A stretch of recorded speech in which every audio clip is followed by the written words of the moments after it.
Hi, this is Andrew with the Andrew Smith team of eXp Realty with your real estate market update for April 2019. And I did want to let you know that I am going to change the format up a little bit if you've seen any of the updates that we've done before. And although I'll briefly touch on the individual markets that we serve, I'm not going to give detailed market stats for those every single month, but rather in this video, I'm going to kind of give a general overview of what's going on in the real estate market. Then I will be providing detailed stats on the individual markets, namely Temecula and Carlsbad, California, as well as Frisco, Texas, every quarter. But please keep in mind that if you would like to receive an email report of the market trends and statistics and activity specific to your neighborhood, we do have that available. So please just shoot us an email and we'd be more than happy to get you set up to receive those monthly market reports. Okay, so what's going on in the market? So if you've been following us for any time now, you'll know that earlier this year we were talking about an expected shift in the market, and the market has shifted to a certain extent. We were also talking about a slowdown and with regards to price appreciation, a slowdown in price appreciation. Interest rates had been climbing for most of last year, especially the second half of last year, which basically made sales plummet. They really went down. And all of the so-called experts in the industry, when they revised their numbers for this year and going forward, they were really expecting to see a decline not only in overall sales, but price appreciation as well.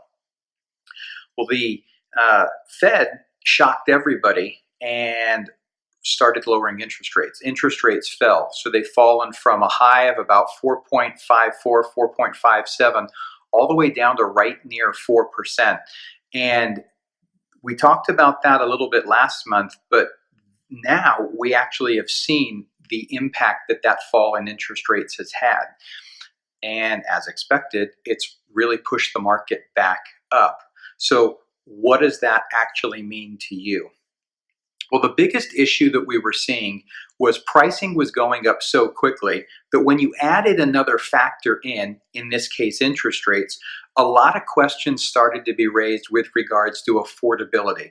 Is the economy heading for a recession? Mortgages are suddenly more expensive. Prices are up, so buyers pulled back.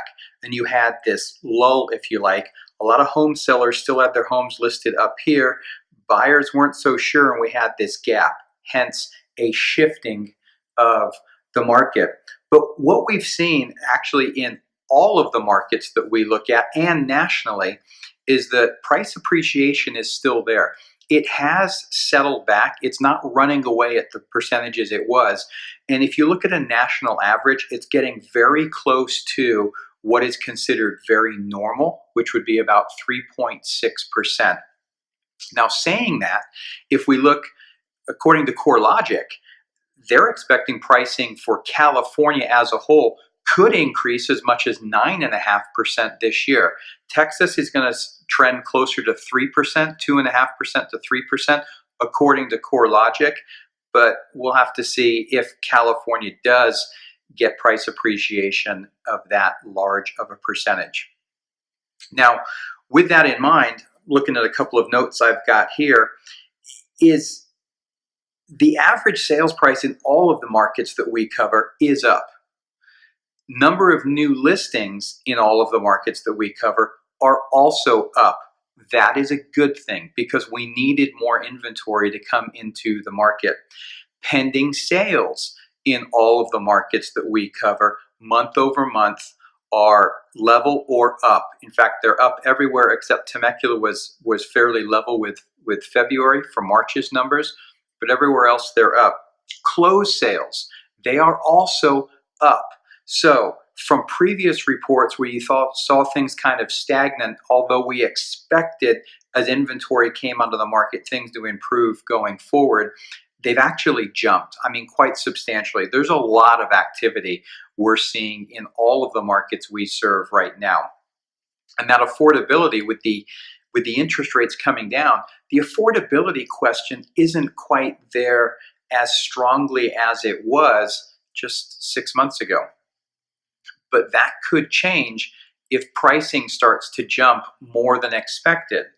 Now, all of the Fannie Mae, Freddie Mac, CoreLogic, Pulsenomics, all of those, they just issued reports in the fourth quarter of 2018 on their projections for 2019, 20, 21, 22, all the way going out. They've all actually revised their projections already and increased the percentage of price appreciation that they think we are going to see. And on top of that, a survey that was recently done of the 100 top experts, if you'd like to call them that, in real estate, which consists of some agents, NAR, economists, and the organizations I mentioned just before. When you look at now to 2023, they are expecting cumulative price appreciation of anywhere between 6.6% on the most conservative of those experts, all the way up to nearly 24% cumulative price appreciation, with the average of all 100 being right around 17%. So what does that actually mean? Well, if you're in the market to buy a home, now could be a great time, because on that affordability that we've been talking about, the rapid rise in rents that we've been seeing, rents are becoming really unaffordable, especially in relation to mortgages. So if you've got the ability and the wherewithal to get into a property, and then you look at what they're forecasting the appreciation to be over the next 5 to 6 years, there's a lot of wealth to be created there, and it could be a great time to get in. If you're approaching a retirement age or an empty nester, it may not be the best time for you to sell. You may, if you can't, want to hang on another 1 or 2 years.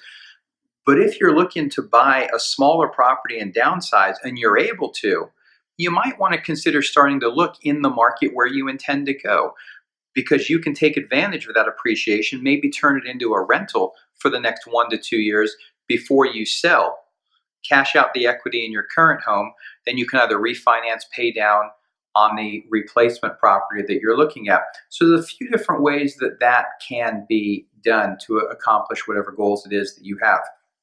Now, if you're actually on my blog right now, I do have some charts that go over what these numbers actually mean, where the affordability is, how does that compare to years prior, and you can see those right below this video.